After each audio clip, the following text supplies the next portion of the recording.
बोल रहा हूँ सर। शिवकांत। जी जी, आपसे बात भी हुई है, मैं एक बार प्रोग्राम भी आपने अटेंड किया था लाइव डिबेट का।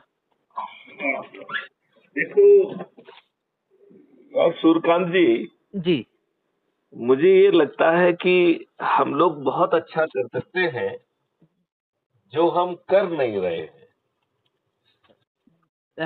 यदि क्या? हम अपराध जी मुक्त भारत पैदा कर सकते हैं जी। तो हमें किस चीज का इंतजार है? हम ऐसा क्यों नहीं कर रहे हैं और इस पर डिबेट क्यों नहीं कर रहे? देखो, हम डिबेट करते हैं फालतू की चीजों पर। आप ये बताइए, हम डिबेट क्या करते हैं कि साहब इसके ये केस क्यों हो गया, वो केस क्यों हो गया है। जी अरे जी। भाई, आपने कानून ही ऐसा बनाया है। अंग्रेजों के जो जमाने के कानून थे 1860 के, जी जी। आपने अभी उनको अमेंड किया था तो उसकी आत्मा तो बदलना चाहिए थी ना। नहीं तो अभी नहीं हुए क्या वो परिवर्तन? कुछ परिवर्तन नहीं हुआ है। It is old wine in the new bottle. और आप कुछ केसेस में आपको और बड़ा गुलाम बना दिया गया। नहीं तो यही तो कहा सुना तो ढोल मंजीरा तो इसी चीज के बजाय जाते हैं कि नहीं, हमने लेकिन नए कानून लेके आए हैं। और नए कानून में जो है, क्या आपने उसकी आत्मा बदली? क्या आम आदमी को राहत मिल रही है? क्या संगे असंगे और सिविल ऑफेंसेस में उसे बिना कोर्ट कचहरी के चक्कर लगाए सुनवाई हो रही है? क्या क्या आज थाने में जा रहे हैं तो क्या एफआईआर दर्ज हो रही है? क्या अच्छा, मतलब वो तो उनके हाथ में है, वही सब कुछ कर रहे हैं और पब्लिक को बेवकूफ बना रहे हैं। नहीं, मैं दूसरी बात कह रहा हूं। जी मैं तो इतनी बड़ी बात कह रहा हूं कि 21 लक्ष्यों के साथ हम आपको महापरिवर्तित भारत दे देंगे। जी। आपको जो है, मैं गारंटी लेता हूं मैथिली शरण गुप्त कि अपराध मुक्त और भ्रष्टाचार मुक्त भारत दूंगा। रेवेन्यू की वर्षा करूंगा, फरियादी से लेके गवाह से लेके जज को लेके पुलिस को लेके फॉरेंसिक साइक एक्सपर्ट को और वकीलों को, सभी के ऊपर धन की वर्षा करके जितना धन बरसाएंगे उसे रेवेन्यू स्ट्रीम कहते हैं। और जितनी रेवेन्यू स्ट्रीम बांटेंगे उसकी दुगनी रेवेन्यू स्ट्रीम जो है, दुगना पैसा जो है वो अपराधी से वसूल होगा। और ये कार्रवाई मात्र 45 डेज में कंप्लीट होगी। आज आपकी पुलिस जिन साक्ष्यों के बारे में सोच नहीं पा रही है, भारत सरकार के ऊपर बिना एक पैसे का बोझ लाए ऐसी व्यवस्था, ऐसा मॉडल हमारे पास है कि आज के जो है ना पुलिस की क्षमता से 100 गुना बेटर जो है साक्ष्य इकट्ठे हो सकेंगे और अधिकतम 15 दिन में चालान पेश हो सकेगा।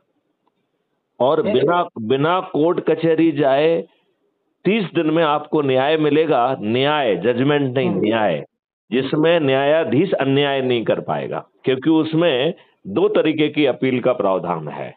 Appeal against the judgment and appeal against the जज। यदि फरियादी को लग रहा है कि जज ने पर्याप्त साक्ष्यों को नजरअंदाज करते हुए गलत जजमेंट दिया है, तो हम जो है अपील अगेंस्ट जज कर सकते हैं। और जब हम अपील अगेंस्ट जज करेंगे तो जज महोदय को कटघरे में खड़े होकर अपने जजमेंट को डिफेंड करना होगा। यदि जज अपने ही जजमेंट को डिफेंड नहीं कर पाता है तो वो डी पैनल हो जाएगा, उसके ऊपर उसे लाखों रुपए का हर्जाना देना पड़ेगा। तो आप ये बताइए, बढ़िया सर। क्या न्यायाधीश जो है कोई अन्याय कर पाएंगे? बिल्कुल सर। नहीं, आप ये बताइए, न्यायाधीश अन्याय कर पाएंगे? क्या नहीं कर पाएंगे? बिल्कुल नहीं कर पाएंगे, ये हो जाएगा फुल एंड फेयर एकदम।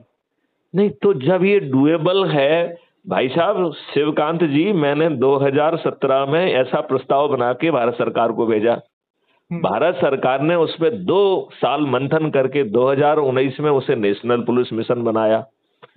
और उसका तब से मैं ही नोडल ऑफिसर हूं। और मैंने सितंबर 2020 में एक कानून का ड्राफ्ट बना के भेजा जिसका बड़ा लंबा चौड़ा नाम था national authority for scientific and technical assistance in investigation and detection of crime under entry 65C schedule 7, जिसमें हमने उनको आप सबको एक फंडामेंटल राइट भी दिया, फंडामेंटल राइट टू प्राइवेसी। लेकिन उसमें सर्टेनिटी ऑफ आइडेंटिटी भी रहेगी। मैं गारंटी लेता हूं कि अपराध जो है पहले तो होगा नहीं, और अपराध होगा तो वो इतनी सरलता से संज्ञान होगा और अधिकतम 45 दिन में सजा मिल जाएगी। तो लोगों को सिस्टम में विश्वास होगा कि नहीं होगा? बिल्कुल सर, बिल्कुल होगा, ये तो और अच्छा रहता। और आप ये बताइए कि जब सिस्टम में विश्वास होगा तो लोग कानून अपने हाथ में नहीं लेंगे। जो मॉब लिंचिंग नहीं होगी, लोग बाग जो है ना घटिया जो जो जनसंहार करते हैं, सामूहिक बलात्कार करते हैं, वैसे हालात नहीं होंगे। भारत में कितने बार ऐसा हो चुका है, बताइए, किसी को सजा मिली है? और जो दुष्ट राजनेता ये सब कराने के पीछे होते हैं वो सत्ता में आ जाते हैं, वही मुख्यमंत्री बनते हैं। सही नहीं, ये क्या दुष्टता क्या है, ये बताइए ना। बिल्कुल सही और मैथिली शरण गुप्ता ये भी कह रहे हैं कि भैया भारत सरकार के ऊपर 1 पैसे का खर्च नहीं होगा। ये भी गारंटी लेता हूं, 1 पैसे का खर्च नहीं होगा। भारत सरकार के पास 20 गुना ज्यादा पैसा हो जाएगा। मैं अपने देशवासियों को 5 फंडामेंटल राइट भी दे दूंगा। Fundamental right to employment. इस देश में कोई बेरोजगार नहीं होगा। Fundamental fundamental right to health. आप अस्वस्थ नहीं होंगे। अभी तो देखो, आप जहां कहीं भी ज्यादा भीड़ हो तो वो 2 जगह आप देखेंगे तो 2 जगह पाई जाएंगी, एक शराब की दुकान और दूसरा जो है ना अस्पताल। Fundamental right to food. Bharat का हर नागरिक, गरीब से गरीब व्यक्ति को, और एक भी चीज मुफ्त में नहीं मिलेगी, लेकिन उसे अन्न भी मिलेगा, दूध भी मिलेगा, दही भी मिलेगा, घी भी मिलेगा, शहद भी मिलेगा, फल भी मिलेंगी, सब्जियां भी मिलेंगी और जीवन वर्धक औषधियां मिलेंगी। ऐसा अद्भुत भारत जहां फंडामेंटल राइट टू एजुकेशन होगा। आपको अपनी काबिलियत के हिसाब से वही बेस्ट एजुकेशन मिलेगी जो विश्व के सबसे अमीर व्यक्ति को मिल सकती है। और फिर हम एक आपको और भी बड़ा फंडामेंटल राइट देने की बात कर रहे हैं, फंडामेंटल राइट टू प्रॉस्पेरिटी। अच्छा, बात समझ रहे हैं ना आप? बिल्कुल बिल्कुल सर, ये तो सब मतलब ये सब देखना है तो आप crime free Bharat YouTube channel पे जाइए। आप किसी भी जो है ना सोशल मीडिया पे क्राइम फ्री भारत लिखिए, उसमें आपको हमारे सैकड़ों वीडियो मिल जाएंगे। और रोज जो है ना मैं माननीय नरेंद्र मोदी जी को अपनी ईमेल भेज रहा हूं कि भैया मुझे अपॉइंटमेंट दे दो। तो हमारे बोर्ड से चुने हुए आप हमारे प्रतिनिधि हैं। आप प्रधानमंत्री हैं तो क्या हुआ, आप हमारे प्रतिनिधि हैं। यदि हमारे हित में ये सब हो सकता है तो आप क्यों निर्णय नहीं ले रहे हैं? बिल्कुल सर। और फिर इसमें कहा गया है कि आम आदमी जुड़ जाए और अपने से जुड़े 10 लोगों को जोड़े, अपने परिवार वालों को जोड़ो, रिश्तेदारों को जोड़े, मित्रों को जोड़े, पड़ोसियों को जोड़े, तो किसी की जरूरत नहीं है। 10 दिन में आप जो है 9 दिन में 100 करोड़ हो जाएंगे। तब जब 100 करोड़ लोग जो है ना माननीय नरेंद्र मोदी जी से प्रार्थना करेंगे तो वो प्रार्थना नहीं होगी, वो आदेश होगा। आदेश होगा। और यदि उसे वो नहीं मानेंगे तो ऐसे 543 लोग जो ये जो है 100 करोड़ लोगों को जोड़ने में अपना योगदान देंगे, उन्हें हम चंद्रगुप्त कहेंगे, उन्हें हम मेंबर ऑफ पार्लियामेंट का टिकट भेज देंगे। और फिर इन 21 महालक्ष्यों के लिए और 5 फंडामेंटल राइट के ये सभी चंद्रगुप्त जीत जाएंगे। माननीय नरेंद्र मोदी जी को अपनी सीट भी नहीं जीतने को मिलेगी।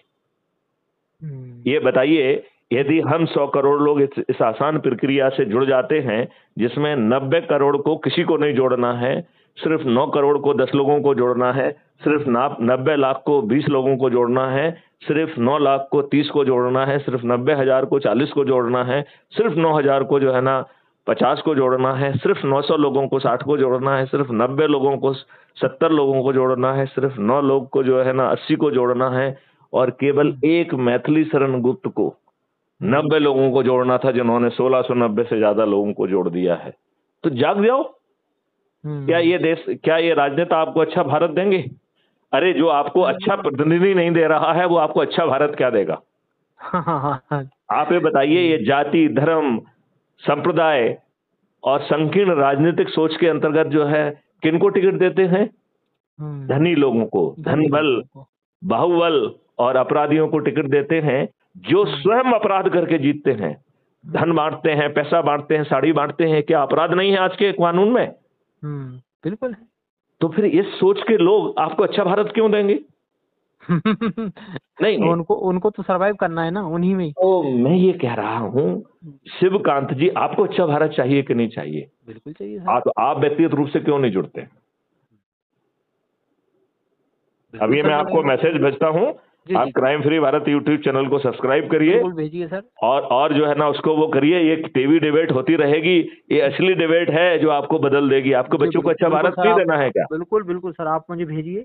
अच्छा, एक चीज ये बताओ मुझे, यदि हम जो ना 2, 4, 5 पैसे कमाने में ही लगे रहेंगे, कल ये जिहादी फोर्सेस आपकी बंगलों पे, आपके घरों पे कब्जा करेंगी, और आपके सामने जो है ना, आपके हमारी बहू बेटियां जो है ना बेआबरू होंगी और उनकी बेगमें बनेंगी, क्या उस दिन का इंतजार कर रहे हैं?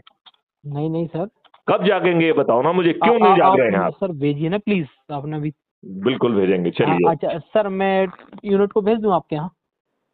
अच्छा, कितने बजे है ये बताओ पहले। वो है 7:55 पे शुरू कर देंगे हाँ अपन। भेज और दी भेज दीजिए, जी मैं कहीं बाहर ठीक, जा रहा हूँ, तब तक आ जाऊंगा मैं, ठीक है सर।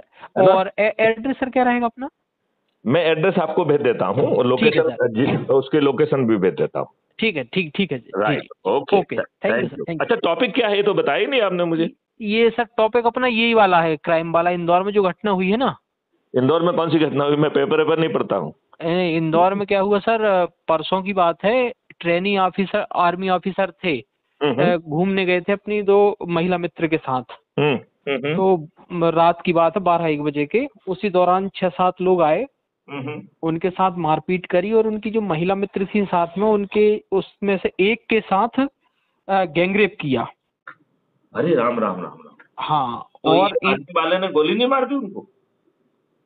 बंधक बना लिया था। असल में क्या है, ये लोग थे कुल 4 लोग, 2 महिलाएं और 2 ये ट्रेनिंग ऑफिसर, और ये लोग थे 6।